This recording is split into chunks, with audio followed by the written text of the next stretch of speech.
Hello students. जैसे कि आपको मालूम है, आजकल जो हमारा चैप्टर चल रहा है उसका नाम है free consent of the parties या पक्षकारों में अनुबंध करने की क्षमता। इससे पहले कि हम चैप्टर को आगे बढ़ाएं, जितना चैप्टर का जो पार्ट हम जितना कर चुके हैं, आइए जल्दी से हम उसका एक रीकैप देख लेते हैं कि हम क्या कर चुके हैं। तो आइए देखते हैं कि हम पहले क्या कर चुके हैं। कंसेंट और फ्री कंसेंट। तो हमने अब तक किया है कि एक वैलिड कॉन्ट्रैक्ट के लिए न केवल कंसेंट होना जरूरी है, बल्कि ये कंसेंट फ्री भी होनी चाहिए। मतलब कि केवल सहमति होने से बात नहीं बनेगी, सहमति का स्वतंत्र होना भी आवश्यक है, ये हमें पता चल गया है। फिर हम कर चुके हैं कि कंसेंट क्या होती है या सहमति क्या होती है। सेक्शन 13 कहता है, two or more persons are said to consent when they agree upon the same thing in the same sense. दो या दो से अधिक व्यक्ति, ये माना जाता है कि उनमें सहमति है अगर वो एक ही बात पर एक ही भाव से सहमत होते हैं। ये हम कर चुके हैं। अगली बात जो हमारे लिए बहुत इंपॉर्टेंट है, जिसके बेस पे हम चैप्टर को आगे बढ़ाएंगे, वो है फ्री कंसेंट या सहमति स्वतंत्र कब होती है। और हमने ये पढ़ा है कि सहमति स्वतंत्र तब मानी जाती है जब वो इनमें से किसी भी का एक का भी प्रयोग करके ना प्राप्त की गई हो। तो जल्दी से देखें कि ये ऐसे कौन कौन सी चीजें हैं जो कि एक सहमति को स्वतंत्र नहीं बनने देती हैं या स्वतंत्र सहमति क्रिएट नहीं होने देती हैं। जिसमें सबसे पहली है क्वेश्चन। क्वेश्चन मतलब उत्पीड़न, जो कि सेक्शन 15 में हम पढ़ते हैं या पढ़ेंगे। ऐसे ही दूसरा है अनड्यू इन्फ्लुएंस या अनुचित प्रभाव, सेक्शन 16 में दिया गया है इसके बारे में।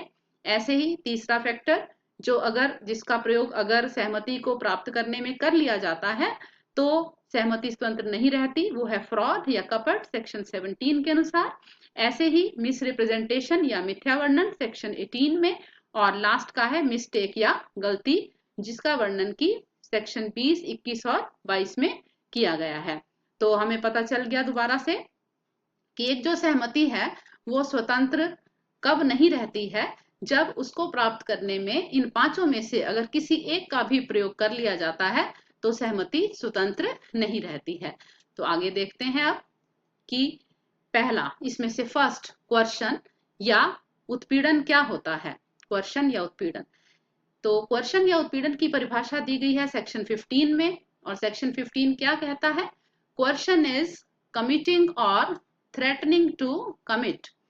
Question is committing or threatening to commit any act forbidden by the Indian Penal Code or unlawful detaining or threatening to detain any property to the prejudice of any person whatever with the intention of causing any person to enter into an agreement।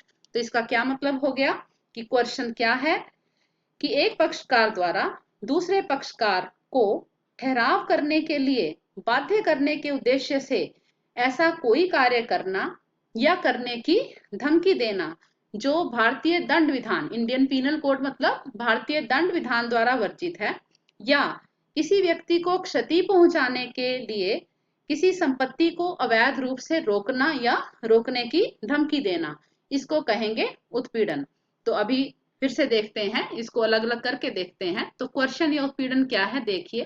पहला देखिए, committing any act. Question is committing any act forbidden by Indian Penal Code. ऐसा कोई भी काम करना जो कि भारतीय दंड विधान के द्वारा वर्जित है। अब भारतीय दंड विधान के द्वारा वर्जित काम कौन कौन से हैं? जो जैसे कि किसी की हत्या करना, मर्डर करना, जैसे कि अपहरण या किडनैपिंग करना, जैसे कि किसी शव को दाह क्रिया के लिए ले जाने से रोकना, ये सब काम जो हैं ये भारतीय दंड विधान के द्वारा वर्जित हैं। तो ऐसा कोई भी काम करना जो कि भारतीय दंड विधान के द्वारा वर्जित हो, अगर ऐसा काम करके अगर किसी से सहमति प्राप्त की जाती है तो हम कहेंगे कि सहमति स्वतंत्र नहीं थी और उसको प्राप्त करने में किसका प्रयोग किया गया है? उत्पीड़न का। और इसके संबंध में एक इम्पॉर्टेंट केस है, एक लीडिंग केस, इसका नाम है, ये देखिए, रंगनायकम्मा वर्सेस अलवर सेट्टी। तो इस केस में क्या हुआ था कि एक 13 साल की एक विडो थी, एक विधवा थी, और उसको उसके मृतक पति का शव जो है वो दाह क्रिया के लिए उस समय तक उठाने नहीं दिया गया था, जब तक कि वो एक लड़के को गोद लेने के लिए सहमत नहीं हुई। तो इस केस में न्यायालय ने क्या निर्णय दिया कि किसी भी व्यक्ति को अगर इस बात के लिए रोका जाता है कि मृतक शरीर को जलाने के लिए रोकना जो है वो भारतीय दंड विधान के द्वारा एक अपराध है, वर्जित है। तो यहाँ पे जो गोद लेना था, जो एडॉप्शन थी, वो वैध नहीं मानी गई थी और ये माना गया कि इसको प्राप्त करने में किसका प्रयोग किया गया है, उत्पीड़न का। तो सहमति स्वतंत्र नहीं मानी गई इसलिए। ऐसे ही दूसरा देखते हैं, threatening to commit any act forbidden by Indian Penal Code. पहला तो हो गया कोई ऐसा काम करना जो भारतीय दंड विधान द्वारा वर्जित हो, उसको कर देना। और दूसरा ऐसा काम करने की थ्रेटनिंग मतलब धमकी देना जो काम भारतीय दंड विधान के द्वारा वर्जित हो। मतलब एक व्यक्ति ने ऐसा काम किया तो नहीं, लेकिन करने की धमकी दी। क्या करने के लिए? सहमति प्राप्त करने के लिए। तो भी हम ये मानेंगे कि सहमति को प्राप्त करने के लिए उत्पीड़न का या कोर्शन का प्रयोग हुआ है और ऐसी सहमति स्वतंत्र नहीं मानी जाएगी। और इसके संबंध में भी एक लीडिंग केस है, आमिराजू वर्सेस से शम्मा का केस है। और इस केस के मामले में क्या हुआ कि एक व्यक्ति ने अपनी पत्नी और अपने पुत्र को आत्महत्या की धमकी देकर जो संपत्ति उनकी थी उसके संबंध में एक रिलीज डीड लिखवा लिया अपने नाम पर। तो न्यायालय ने कहा कि ये जो रिलीज डीड लिखवाया गया है, ये जो मुक्ति पत्र लिखवाया गया है, इसको प्राप्त करने के लिए उत्पीड़न या कोर्शन के का प्रयोग किया गया है, क्योंकि धमकी दी है एक व्यक्ति ने कि अगर तुम ऐसा नहीं करोगे तो मैं आत्महत्या कर लूंगा।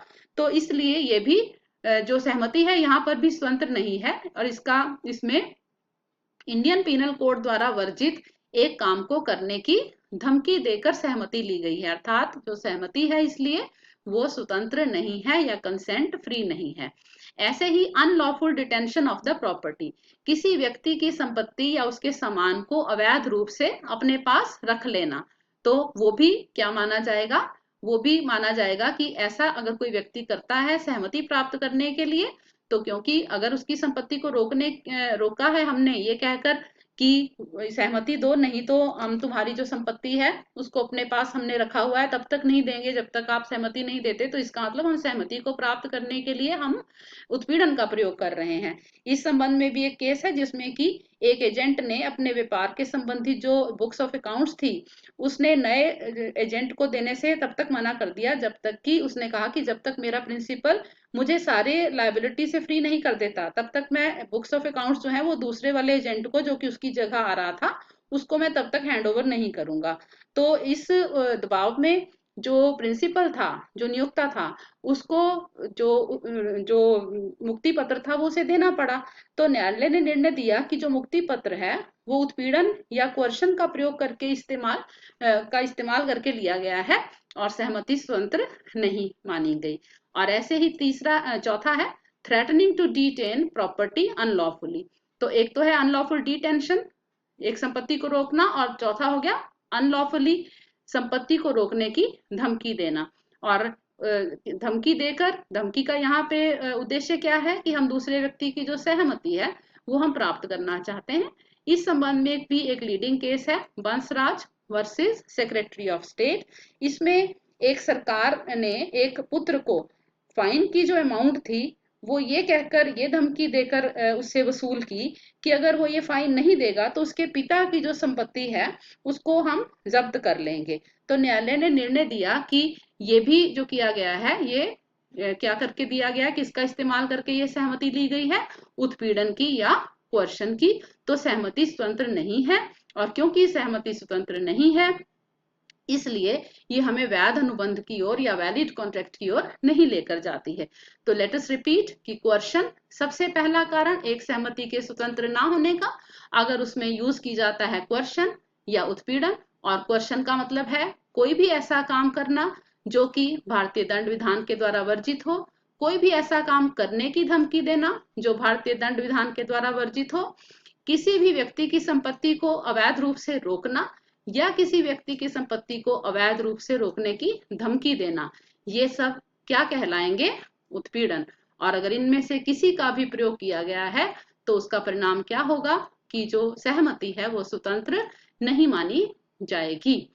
तो ये हो गया हमारा कि क्वेश्चन क्या होता है और वो कैसे कैसे होता है क्वेश्चन।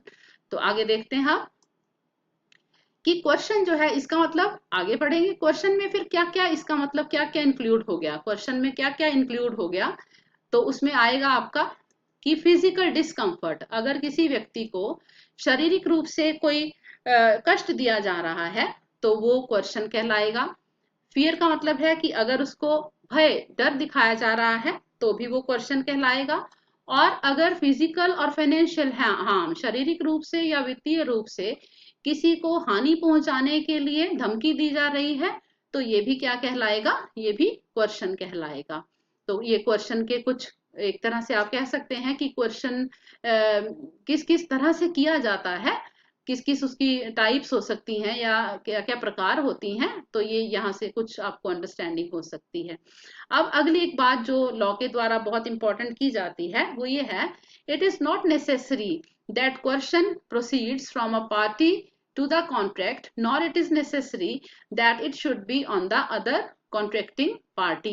इसका मतलब क्या है कि अधिनियम ये कहता है कि ऐसा जरूरी नहीं है कि क्वेश्चन वही पक्षकार करे जो कि अनुबंध का खुद पक्षकार खुद करे, ये भी नहीं जरूरी कि वो उसी पर करे, दूसरे पक्षकार पर ही करे। इसका मीनिंग क्या हो गया कि जैसे कि सपोज कोई एक पर्सन, दो अनुबंध के दो पक्षकार हैं ए और बी, तो जरूरी नहीं है कि ए खुद बी पर इसका प्रयोग करे। अगर ए किसी की सहायता लेकर इसका प्रयोग करता है तो भी वो उत्पीड़न या क्वेश्चन ही कहलाएगा। दूसरी बात, अगर ए खुद क्वेश्चन करता है लेकिन जरूरी नहीं कि वो बी पर ही करे, वो बी के किसी संबंधी पर या उसके किसी फैमिली मेंबर पर भी इसका प्रयोग करता है तो भी उत्पीड़न ही ये कहलाएगा। तो इसका मतलब ये हो गया कि ये जरूरी नहीं है कि क्वेश्चन उस पार्टी के द्वारा किया जाए जो अनुबंध का पक्षकार है, ये भी जरूरी नहीं है कि वो दूसरी कॉन्ट्रैक्टिंग पार्टी पर ही इसको करता है। अगली इंपॉर्टेंट बात, it is also immaterial whether IPC is or not in force in the place where question is employed। अब ये भी जरूरी नहीं है कि जहां पे क्वेश्चन का इस्तेमाल किया जा रहा है उस जगह पर इंडियन पेनल कोड जो है वो एप्लीकेबल है भी या नहीं है, इस बात से भी फर्क नहीं पड़ता है। जैसे कि सपोज एक व्यक्ति ने क्वेश्चन का इस्तेमाल जिस समय किया वो भारत में नहीं, भारत के बाहर कहीं था, तो भी हम उसको क्वेश्चन ही मानेंगे। तो इस बात से फर्क नहीं पड़ता कि जो भी भारतीय दंड विधान के द्वारा वर्जित जो बातें हैं, अगर उनका प्रयोग सहमति लेने के लिए भारत के बाहर से भी किया जाता है तो भी वो क्वेश्चन ही कहलाएगा।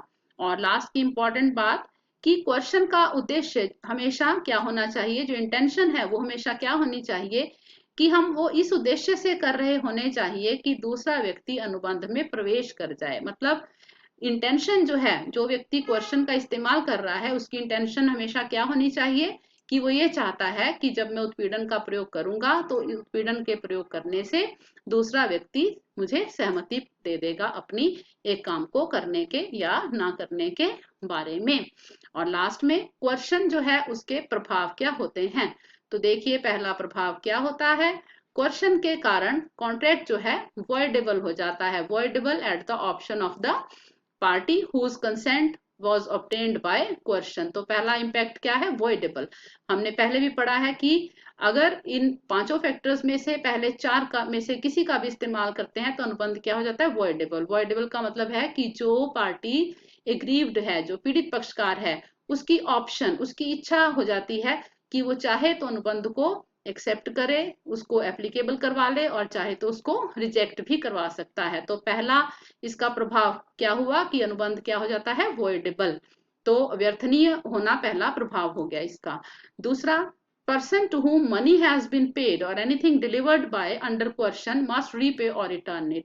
अगर इस अनुबंध के अधीन जो कि जिसमें कि क्वेश्चन का इस्तेमाल हुआ है कोई मनी पे कर दी गई है या कुछ चीज जो है वो डिलीवर कर दी गई है तो ये भी उसको वापस करनी पड़ेगी, या जो अगर मनी है वो भी वापस करनी पड़ेगी।